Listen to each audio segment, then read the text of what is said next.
Hi, guys! Welcome to Whisper of the Wind. I'm Jonah. I share videos about online jobs, especially ESL. So, for today's video, I'm going to feature Twinix.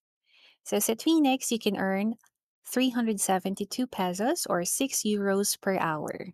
So, that's actually quite big. And the good thing is that it's also offering flexible schedule na no minimum hours required. There is no experience requirement, no teaching certificate requirement as well.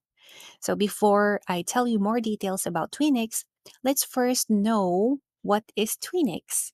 So Twinix is a European company that caters to professional adults in Spain and Italy. Twinix lessons are structured as one-on-one, 26-minute conversation classes led by teachers. Yun ang tawag nila sa mga teachers at Twinix. Students can choose between audio or video lessons. So, punta na tayo kaagad sa pay rate. So, the pay rate depends on the country. So, pay rates vary from country to country based on the cost of living and the local market rates. So, we have here an example. Sa UK, ang rate ng mga teachers ay 13 to 15 euros per hour. Sa Argentina, that's 7 to 11 euros per hour. And dito sa Philippines, it's 6 euros per hour. I converted it, and right now that's around 372 pesos. Also, there are seasonal bonuses na 20% ng iyong pay rate. There's also incentives being offered, and your rate will be confirmed during the selection process. Aside from your pay rate incentives and seasonal bonuses, you can also earn more as you teach more.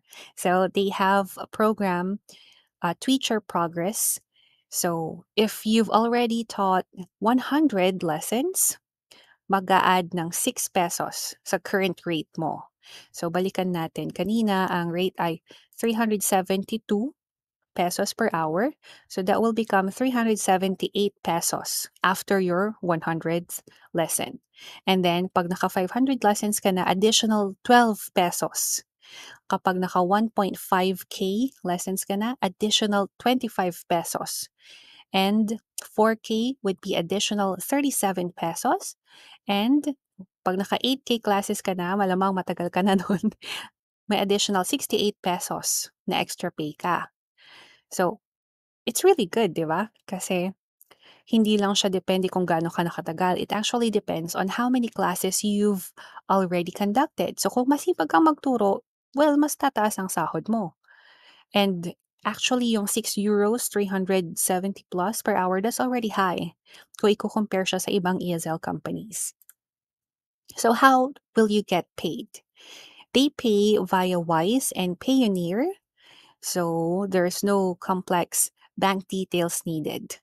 So you just need to confirm your monthly invoices and request payments on the Twinix platform.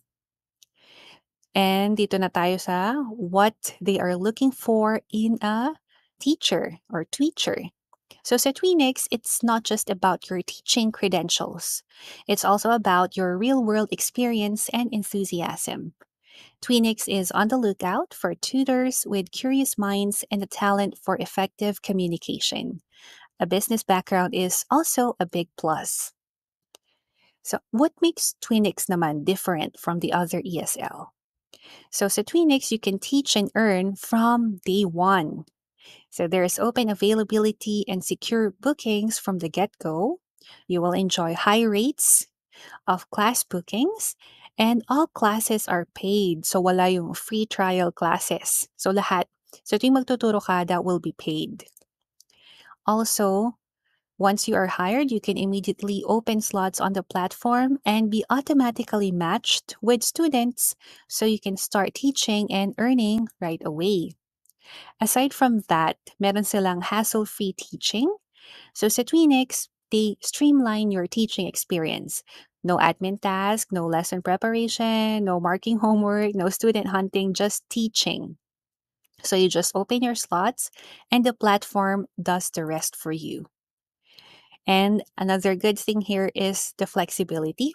You can open as many or as few slots as you like at the times that suit you. And ito yung isa sa pinakamaganda sa kanila. When life throws you a curveball, you can transfer classes to another available teacher at short notice without penalty. So alam natin sa mga ESL companies, most likely meron talagang mga penalties kapag hindi mo na-conduct yung klase mo or nag-cancel ka. Pero dito sa Twinix, meron silang transfer class. So kung biglaan na hindi ka available pala, tas may nag-book na sa'yo, you have an option to transfer your class to another teacher. O di ba? Ang perfect. Flexible na nga yung schedule mo, pwede mo pang i-transfer as long as merong available na teacher na a-accept nung transferred class. And I think naman is maraming available teachers. Hindi naman nila to i-offer kung kakaunti lang yung teachers nila.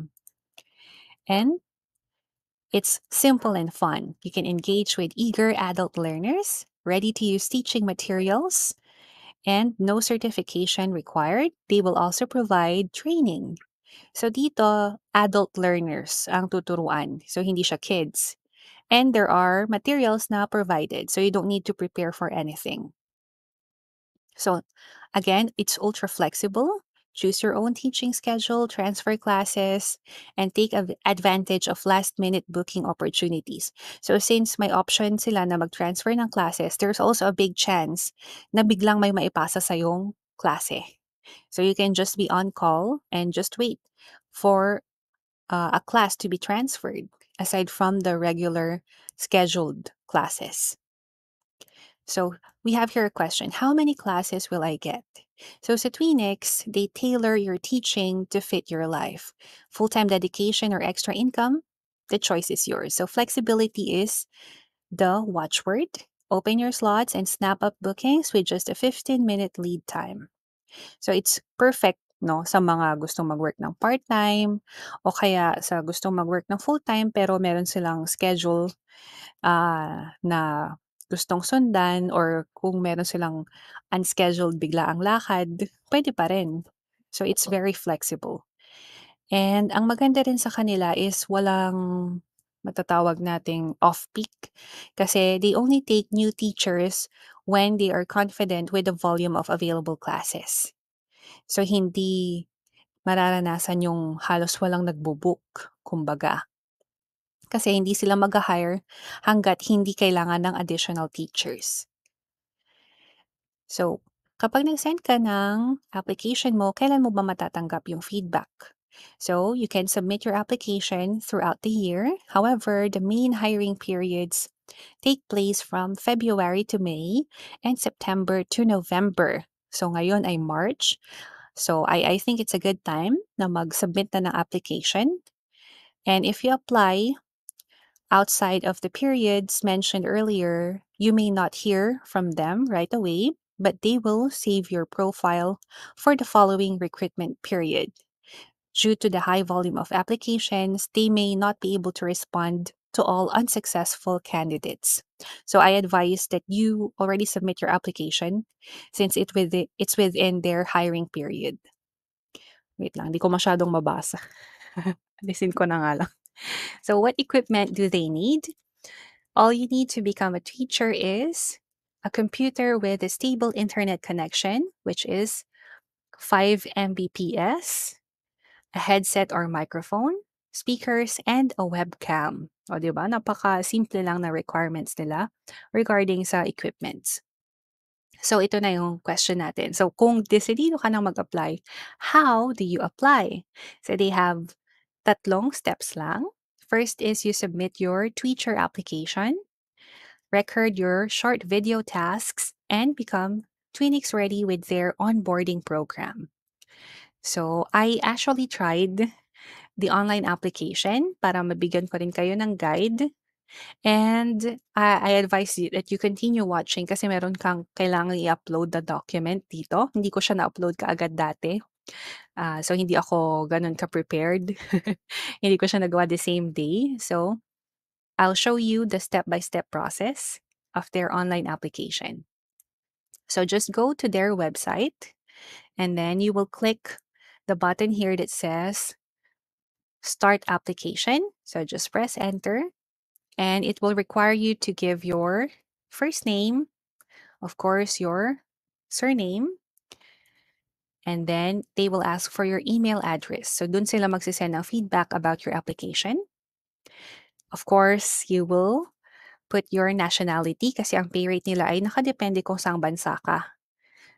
And where are you legally registered to work? So this is just a confirmation kung saan bansa ka. And if you have any certification in teaching ESL. So yes or no lang yon. And they will also ask for your level of education related to teaching ESL. So kung meron kayong TEFL, TESOL, or other certificates, or if you're you have an undergraduate degree in teaching, you can also choose from the choices here. Next would be your experience in teaching English online. So you have options din dyan. Next would be to upload your curriculum vitae in English PDF format. So you need to make sure na PDF format yung isasubmit ninyo dito. Kasi kung hindi nila ma-review yung profile. So i-drag nyo lang dito yung file. After that, you will also need to upload a document that serves as proof of your current address. Kung sa Philippines, you can have like recent utility bills, like electricity, water bill, housing payment statement, tax receipt, which is from the last 3 months. So isa din to sa hindi ko kaagad na-provide. So this information is used exclusively to verify your eligibility to work with us. So since ang rate nila ay nakadepende sa kung saang lugar ka nakatira, and mas mataas yung rate sa ibang lugar, kailangan talaga nilang i-verify kung doon ka ba talaga nakatira. So this is one of the documents na kailangan ninyong i-provide. After that, you will be asked if you speak Spanish or Italian, or if you're an intermediate level. So, nasa sa inyo yan if you know how to speak Spanish or Italian. And how did you hear about Twinix? So, alright. So, after that, yung mga basic details na kailangan nila, ang susunod naman ay yung about your teaching skills. So, as they mention here, there are no right or wrong answers specifically. It's just to get an overall idea of your approach to teaching, and you need to answer them honestly. But I think you already know, isa to sa mga pagbabasihan nila kung i-hire ka o hindi. So we have here, what would you aim to achieve with your student in a 26-minute conversation class? It's either grasping a particular grammar point, leaving them with at least 3 learning outcomes, or having a nice and friendly conversation. I'm not gonna give you what I answered since kanya-kanya naman tayo ng sagot dito. It's just to give you an idea of what the application looks like. So, nasa sa inyo kung anong isasagot nyo dyan.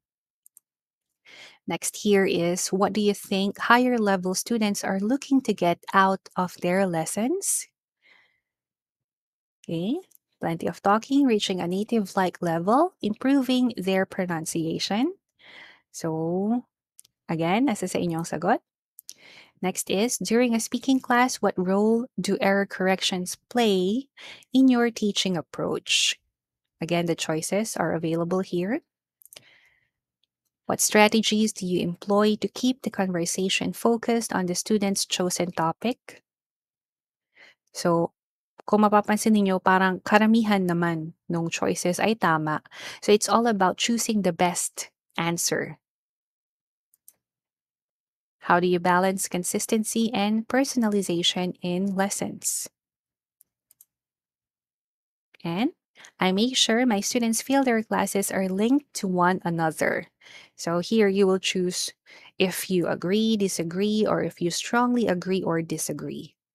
Same goes with the rest of the questions. I think it's really important to correct my student after every mistake they make. Should it be after every mistake? Or should it be like sa dulo na kapag isa-summarize mo na? Or mag-ipon ka muna tsaka mo sabihin sa kanila para hindi naman sila ma-offend? I make sure that my student and I are using the target vocabulary throughout the lesson. So kung may target vocabulary, dapat ba na gamitin o hindi? And by applying, you confirm that ito na yon. Of course, you are over 18, legally registered to work as freelancer in the Philippines, and agree to the use of your personal data for job opportunities and services. Syempre, yes na ang sasagot nyo dito. Kung hindi ma-approve yung application niya. So, just choose yes, and that's it. Yan yung end kung successful na ba yung online application. So nakalagay dito, recruitment is paused until early 2025 to avoid overhiring. So they will send another email regarding the feedback of the application. So in case naman na hindi pa sila hiring sa earlier parts of 2025, merong hiring sa latter part of the year. And we'll never know. Baka biglang maging hiring sila. It's better na mag-send na ng application habang maaga pa. And that's the first step of the application. The next step is yung recording of your task.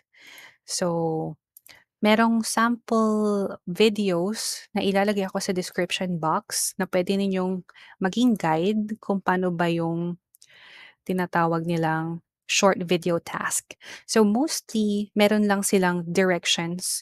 Meron silang sasabihin sa'yo kung anong dapat mong gawin for that video. For example, kailangan mong banggitin yung tungkol sa previous lesson na sasabihin nila kung ano, kailangan mong ituro yung ganito.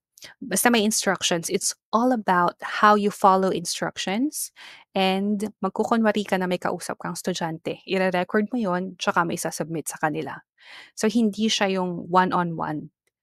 It's pre-recorded. So, I think mas madali siya compared dun sa actual demonstration. So that's it for this video.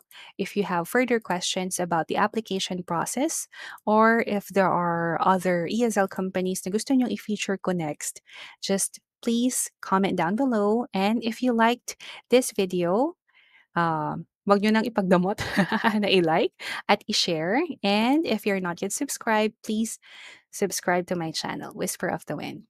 That's all for today's video. See you. Bye.